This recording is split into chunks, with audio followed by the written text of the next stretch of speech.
저는 오늘 여러분과 함께 신앙은 비법이 아니라 관계이다 이런 제목으로 은혜 말씀을 같이 나누고자 합니다. 여러분, 우리는 누구죠? 하나님을 믿으며 살아가는 사람들입니다. 근데 이거는요, 이스라엘 사람처럼 우리가 하나님을 믿는다는 이 자부심만으로 끝낼 일이 아닙니다. 우리는 날마다 하나님 앞에서 특별한 질문 앞에 서 있다는 것을 우리는 기억해야 합니다. 그것은 너는 지금 하나님과 어떤 관계에 있느냐라는 질문입니다. 이 질문은요, 사람들 앞에 보여주는 어떤 경건한 어떤 개인적인 이미지나 경력과는 아무런 상관이 없어요. 정말 하나님 앞에 진실이 서야 되는 것입니다. 이거는요, 굉장히 중요한 질문이에요. 그렇지만 오늘날 여러분 세상을 살펴보십시오. 이러한 하나님과 나와의 그런 관계보다 신앙에 마치 어떤 비법이나 어떤 그런 방법, 그런 것이 있는 것처럼 사람들이 생각하는 경향이 있다는 것을 우리가 보게 됩니다. 여러분, 신앙에 기술이 있나요? 어떤 비법이 있나요? 근데 많은 사람들이 있다고 믿는 것 같아요. 원래 여러분, 우리 민족은요, 굉장히 현실성이 강한 민족이에요. 우리나라 사람은요, 굉장히 현실적이에요. 그리고 민족성이 성미가 좀 급해요. 다 알고 있죠? 우리나라는 세계에서 없는 이 빨리빨리라는 문화가 있는 독특한 민족이에요. 그래서 뭐든지 빨리빨리 해요. 느린 걸 못 참아요. 그래서 외국인들도 우리나라에 처음 와서는 어떻게 저런 문화가 있나 하다가도 적응이 돼요. 그래서 자기 나라 돌아가면 오히려 적응이 안 된대요. 야, 한국에서는 뭐든지 빨리빨리 해서 주했는데 우리나라는 왜 이렇게 느려 터져? 하고 오히려 그것이 괴롭대요. 그 사람들도 적응한 거죠, 우리나라 와서. 반대로 자기 나라 돌아가니까 이게 또 적응이 안 되는 거예요. 한국은 뭐든지 배달도 빠르고 무슨 행정 서비스도 바로바로 되고 온라인으로 되고 얼마나 좋은지 몰라요. 이 빨리빨리 문화가 우리 한국이 이 경제적으로 단시간 내에 크게 발전하는데 도움을 준 것도 사실이에요. 근데 여러분, 이러한 이 빨리빨리 문화를요, 우리의 신앙에 대입하면 그때는요, 문제가 생길 수가 있어요. 여러 가지 부작용이 생길 수 있다는 것입니다. 여러분, 요즘 사람들이 유튜브를 많이 보죠. 우리 아임교회도 유튜브 채널을 복음의 나침반을 운영하고 있잖아요. 유튜브를 피할 수가 없어요. TV보다 요즘 사람들은 유튜브를 아마 더 많이 볼 거예요. 그래서 TV가 안 팔린대요. TV도 자꾸 팔려야 이 메이커들이 공장을 운영하는 데 좋은데 TV가 잘 안 팔린대요. 사람들이 유튜브를 주로 보니까 유튜브에서도 충분히 그런 소식도 들을 수 있으니까 그렇습니다. 그런데 우리는 기독교인들이니까 이 신앙에 관련된 유튜브 동영상을 아무래도 찾게 됩니다. 그런데 그 중에 참 기가 막힌 것이 너무 많아요. 예를 들어서 이 구절을 몇 번만 읽으면 기적이 일어난다. 또는 이 말씀을 계속 자주 입으로 시인하고 선포하면 재정의 축복이 내린다. 이러한 아주 이 썸네일 이 제목만 봐도 아주 자극적인 그런 그 동영상이 아주 넘쳐납니다. 궁금해서 그 안에 들어가 보면요, 아주 훈계를 해요. 여태까지 우리 성도들이, 이 기독교인들이 하나님의 복을 못 받은 것은 이 비법을 몰라서 그렇다. 그냥 막연하게 신앙생활을 했지, 이렇게 하나님 앞에서 막 입으로 시인하고 막 선포하고 막 이렇지 못해서 암송하고 막 이러지 못해서 여태까지 축복을 놓친 거다, 허송세하는 거다, 이렇게 막 훈계를 하는 그런 내용들을 보게 됩니다. 그 댓글을 보면요, 비판하는 게 별로 없어요. 거의 없어요. 아멘, 아멘, 주여 저도 30억을 축복해 주옵소서. 저도 이런 복을 받게 하옵소서. 아멘. 아주 댓글을 올려보면 계속 아멘, 아멘. 야, 무비판적이에요. 그래서 제가 그걸 보면서 굳이 이해하자면, 우리 성도들이 이 삶에 얼마나 힘들고 찌들었으면, 응답이 없는 그런 것에 지쳤으면, 이렇게 아멘 하면 할까 하고 동정심도 들면서 안타까운 마음을 금할 길이 없습니다. 그러나 여러분, 우리는요, 그럴수록 정신 차려야 돼요. 왜요? 여러분, 성경 말씀은요, 어느 날 갑자기 뜬금없이 하늘에서 떨어진 게 아니에요. 모든 성경 말씀은요, 전후 맥락이 있습니다. 그리고 하나님께서 그 말씀을 주셨을 때 그 시대적 상황과 배경이 있는 것입니다. 이걸 여러분 우리가 알아야 돼요. 그러므로 앞뒤 전후 맥락을 딱 배제하고 자기네가 딱 필요한 구절만 딱 오려서 마치 이것을 부단히 암송하고 이것을 선포하면 하나님의 복이 내릴 것이라고 생각한다면 여러분 이거는요 신앙이 아니에요. 이거는 신앙을 빙자한 주술이에요. 주술. 하나님의 말씀을 마치 주술처럼 주문을 외우듯이 하는 것을 합법화시킨 것입니다. 이건 말씀에 대한 왜곡이에요. 그래서 여러분 이것은요 하나님과 우리의 관계를 왜곡하는 선동에 불과합니다. 여러분 만약 그렇게 된다면요 우리 성경 읽을 필요 없어요. 하루 종일 그 성경 눈에 들어오는 우리에게 힘을 주는 성경만 붙잡고 날마다 하루 종일 암송하면 되는 거예요. 날마다 선포하면 되는 거예요. 그러면 다 부자 되게요? 그렇지 않아요. 여러분. 분명히 말합니다. 성경은요 한 번도 이 말씀을 몇 번 읽거나 끊임없이 선포하면 이루어진다고 말씀하신 적이 없습니다. 아쉽게도 없어요. 우리가 이것을 알아야 돼요. 그렇다면 여러분 왜 사람들은 자꾸 이 신앙의 비법을 알려고 할까요? 이 비법만 안다면 하나님의 복을 하늘에서 우리가 끌어내릴 수도 있고 하나님을 움직일 수 있다고 조종할 수 있다고 생각하는 걸까요? 그거는요 우리의 건강치 못한 신앙적인 생각 때문에 그렇습니다. 하나님과 먼저 올바른 관계를 형성하려고 노력하기보다는 쉽게 응답을 받아내려는 그 기술에 연연하기 때문입니다. 여러분 이거는요 안타깝지만 이거는 마귀의 장난이에요. 마귀의 유혹이에요. 여러분. 이러한 신비주의적이고 이런 무속적인 이런 방법으로 우리 성도들을 유혹하는 거예요. 그럼 여러분 그것이 안 이루어졌을 때 그 사람은 어떻게 돼서 그 영혼이 더 황폐해지는 거예요. 왜 하나님은 나의 기도에 응답하지 않냐 이거예요. 내가 이렇게 하나님 말씀을 사랑하고 하루 종일 이렇게 내가 하나님 말씀을 읽고 내가 하나님 말씀을 이렇게 암송하고 선포하는데 왜 안 들어주냐 이거예요. 결과적으로 그것이 안 이루어졌을 때 우리의 신앙생활은요 더 황폐해질 수 있어요. 하나님은 절대 우리가 그런 상황에 빠지는 것을 기뻐하시는 분이 아니에요. 그럼 여러분 우리가 아까 같이 읽은 창세기 22장을 통해서 이렇게 마귀가 은연중에 우리 기독교에 오염시킨 이런 주술적인 신앙을 극복하고 올바른 신앙이 무엇인가 오늘 여러분과 함께 나눠보고자 하는 것입니다. 신앙이라는 것은 하나님과의 1대1의 관계에서 시작되는 것임을 저와 여러분은 분명히 알아야만 됩니다.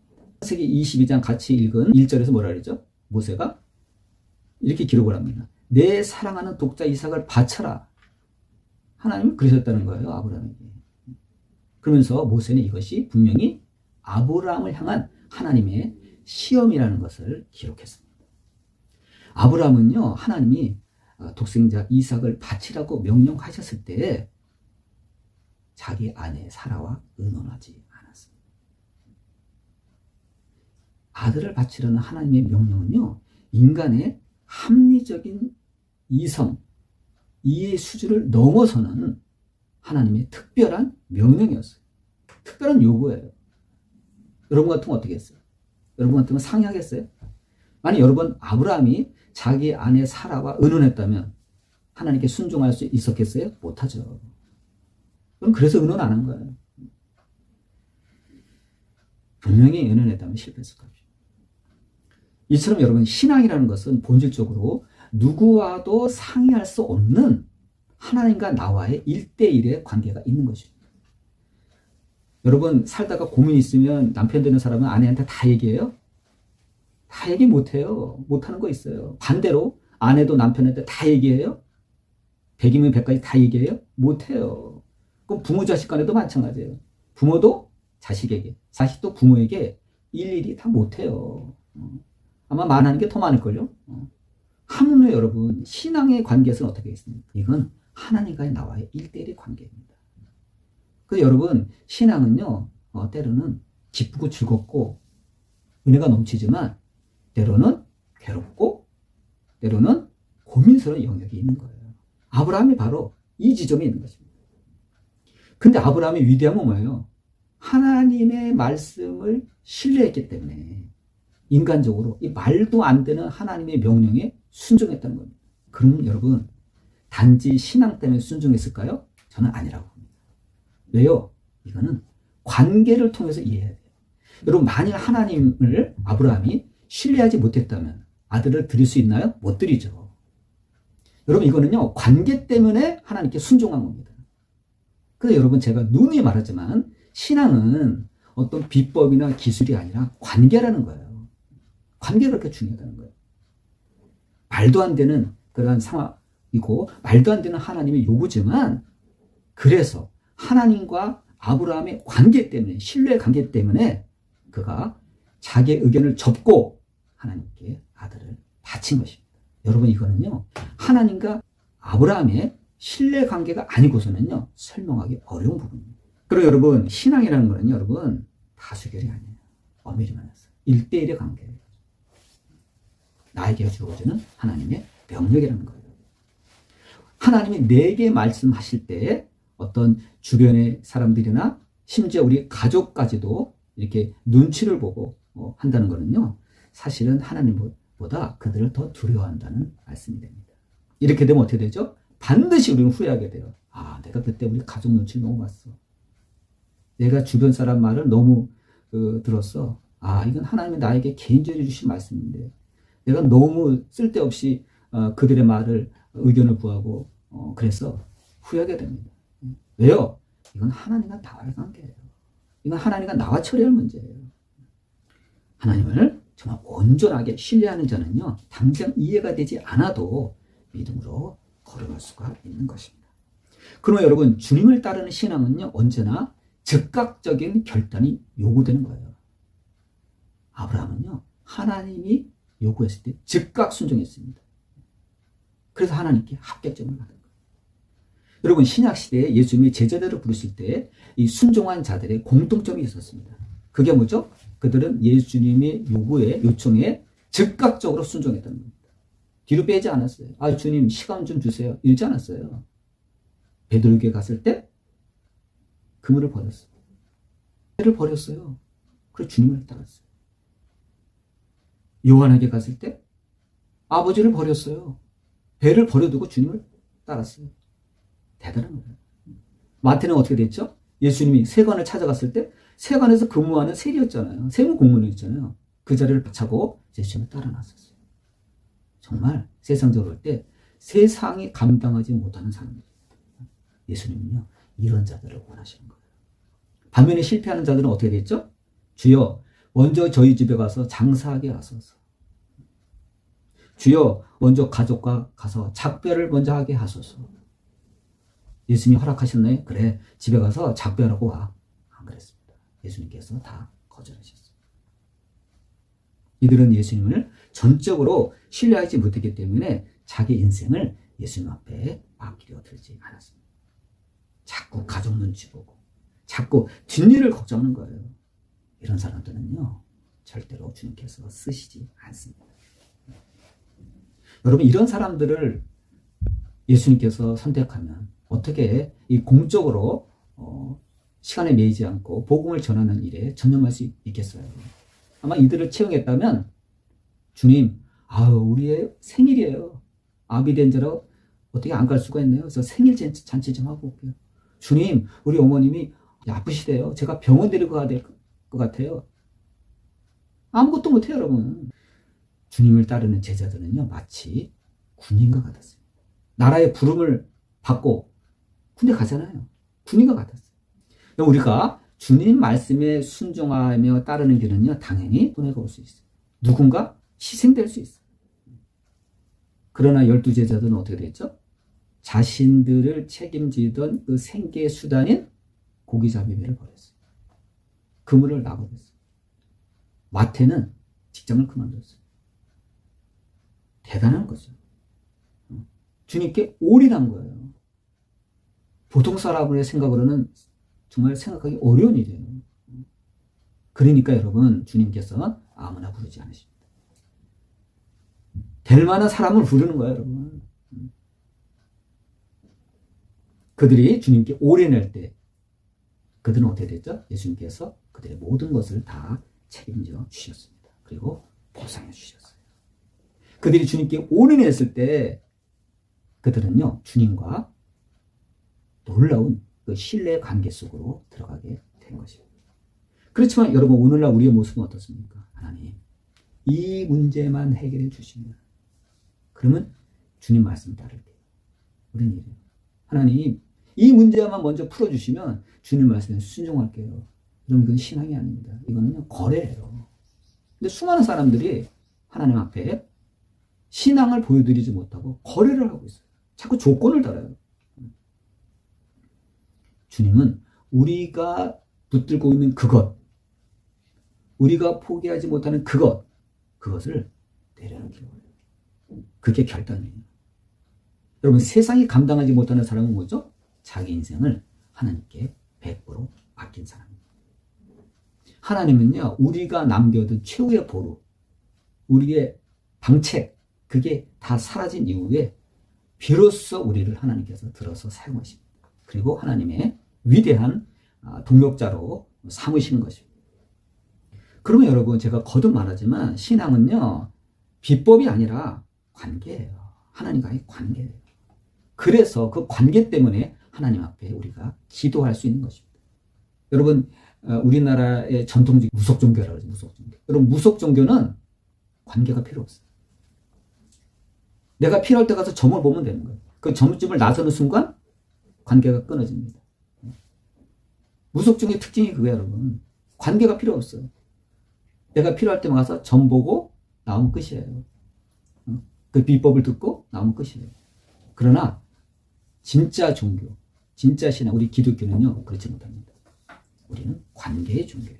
관계죠. 그래서 우리가 하나님 앞에 기도할 수 있는 것입니다.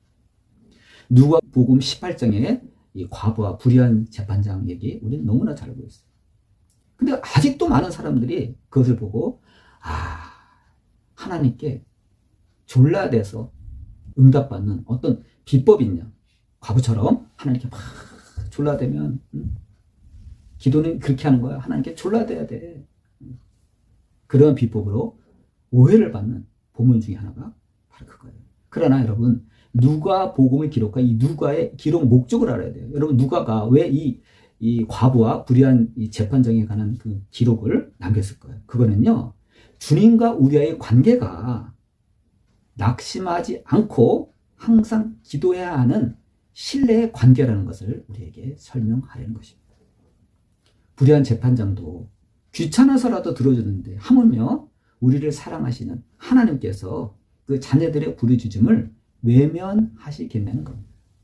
그래서 우리가 낙심하지 않고 우리 현실 가운데 응답이 지체되고 이루어지지 않는 그런 상황 가운데서도 우리가 낙심하지 않고 하나님께 기도할 수가 있는 것입니다. 왜요? 하나님과 우리의 관계는 어떤 거죠? 신뢰의 관계, 사랑의 관계. 그래서 우리가 토라지지 않고 포기하지 않고 낙심하지 않고 하나님의 그 응답의 섭리의 때를 우리가 기다릴 수가 있는 겁니다. 여러분, 기도가 잘 안 되십니까? 그럴 때는 여러분, 먼저 하나님과 나와의 관계를 꼭 살펴보시기 바랍니다. 시중에 떠도는 어떤 기도 비법이나 이런 걸로 하려 하지 마시고 기도의 자리를 먼저 확보하시고 기도의 시간을 채우시기를 바랍니다. 그리고 내가 하나님 앞에 자꾸 이렇게 말하려고만 하지 말고 입장 바꿔서 하나님의 음성을 들으려고 한번 노력해 보세요. 저는 하나님의 음성을 한 번도 못 들었는데요. 여러분, 그럴 수 있어요. 근데 여러분, 하나님의 음성을, 감동을 받는 그 여러 가지 방법 중에 하나가 있다면 그것은 하나님은 언제 역사하시냐면 하나님의 말씀을 읽을 때 하나님께서 감동을 주십니다. 수많은 사람들이 그걸 증언하고 있어요. 하나님 말씀 읽을 때 갑자기 뜨거움이 몰려왔다. 그건 하나님이 역사하시는 거예요. 기도할 때 하나님께서 뜨거운 마음을 주셨다. 그건 하나님이 역사하시는 거예요. 예수님은 분명히 말씀하셨어요. 요한복음 15장 7절에 한번 읽어볼게요. 너희가 내 안에 거하고 내 말이 너희 안에 거하며 무엇이든지 원하는 대로 구하라. 그리하면 이루리라. 야, 무엇이니 원하는 대로 구하래요. 그럼 이루겠다는 거예요. 근데 전제 조건이 있어요. 뭐예요? 너희가 내 안에 거해야 된다. 그리고 내 말이 너희 안에 거해야 된다는 거예요. 이 말씀은 뭐죠?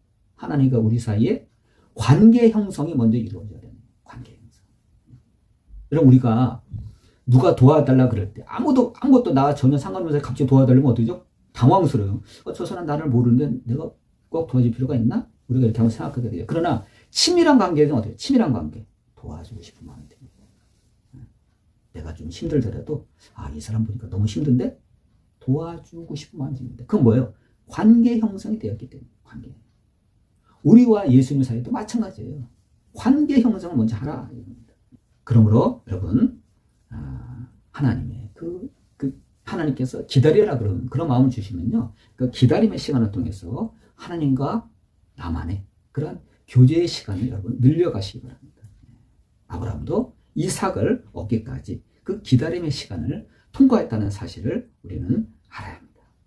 제가 지난 주간 성경 창세기를 다시 읽으면서 아브라함은 어떻게 복을 받았지? 이삭은 어떻게 복을 받은 거야? 야곱은 또 어떻게 받았어? 하고 다시 한번 면밀히 읽어봤어요. 특별히 아브라함 부분을. 아브라함이 받은 복은요, 아브라함이 어떤 특별한 비법을 추구한 게 아닙니다. 아무리 읽어봐도 아브라함이 어떤 특별한 비법을 추구한 게 없어요. 없어요. 평소에 하나님을 믿고 신뢰한, 그리고 무엇보다 순종한 것에 대한 하나님의 보상으로 주어진 것입니다. 이래서 여러분, 신앙은 비법이 아니라 관계라는 거예요. 하나님과의 올바른 관계에 대한 보상입니다. 놀라운 사실은요, 성경 어디를 살펴봐도 아브라함이 자신의 유익을 위해서 기도한 적이 없어요. 여러분, 창세기 찾아보세요. 아브라함이요, 자기 자신을 위해서 기도한 게 있나요? 없어요. 오히려 조카 롯을 위해서 기도한 건 나옵니다. 하나님, 어떻게 의인을 악인과 함께 심판하는 게 옳습니까? 하고 하나님 앞에 단독자로 서서 기도하고 중보한 게 기록되어 있어요. 자기를 유익을 위해서 자기 자신을 기도한 거 하나도 안 나옵니다. 그런데도 하나님께서 아브라함에게 복을 막대하게 부어주셨어요. 아브라함이 실수할 때도 그 실수를 통해서도 복을 부어주셨어요. 대단하죠? 왜요? 비법이 아니에요, 여러분. 관계예요, 관계. 하나님과 아브라함이 얼마나 튼튼한 관계에 있으면 막 실수해가지고 하나님이 떠나지 말라 그랬는데 가나안 땅을 떠나가지고 막 애굽으로 가도 나올 때 축복해줘요, 또. 야, 전천후 축복이에요. 넘어져도 축복을 받습니다. 여러분들 이런 축복 받으시기 바랍니다. 이런 축복 받아야 돼요, 여러분. 매달려서 축복받은 게 아니에요. 관계를 잘한 겁니다. 만일 우리가 이러한 성경 말씀을 우리의 영혼, 우리의 삶을 지키려는 것이 아닌, 하나님을 세상에서 유행하는 것처럼 하나님을 조종하는 어떤 비법이나 기술을 사용한다면 여러분 반드시 허무한 것을 거두고 말 것입니다. 응답도 못 받고 우리의 영혼은 점점 피폐해지고 말 것입니다. 그럼 여러분에게 권합니다. 우리의 삶에 도전적인 것이 많을수록 아브라함처럼 하나님을 더욱더 믿고 신뢰하고 무엇보다도 순종해야 합니다. 때로는 나에게 불리한 것이 온다 할지라도 여러분 그걸 받아들이세요. 하나님, 이건 말도 안 됩니다. 이건 나한테 불리한 거예요. 받아들여야 됩니다. 그것이 하나님의 뜻이라면 받아들여야 돼요. 왜요? 하나님의 더 깊은 뜻이 있어요. 더 큰 것을 주시려는 하나님의 뜻이 있습니다. 너의 사랑하는 독자 이삭을 바쳐라? 말도 안 되는 거예요. 그건 망하라는 거예요. 하나님 날 죽이시려는 거예요. 그러나 아브라함이 하나님의 말씀이기 때문에 그걸 받아들였을 때 놀라운 반전이 일어난 것입니다. 여러분, 아브라함처럼 먼저 하나님을 나의 주인으로 삼으십시오. 절대로 여러분과 하나님과의 관계를 망치면 안 됩니다. 아브라함처럼 나를 향한 하나님의 요구에 여러분 아멘하고 반응하세요. 즉각 따르세요. 그것이 아무리 작은 거라도 무시하지 말고 하나님의 뜻이라면 즉각 순종하셔야 됩니다.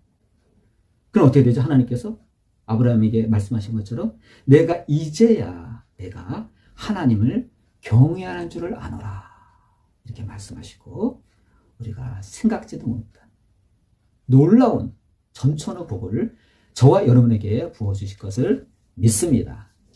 기도하시겠습니다.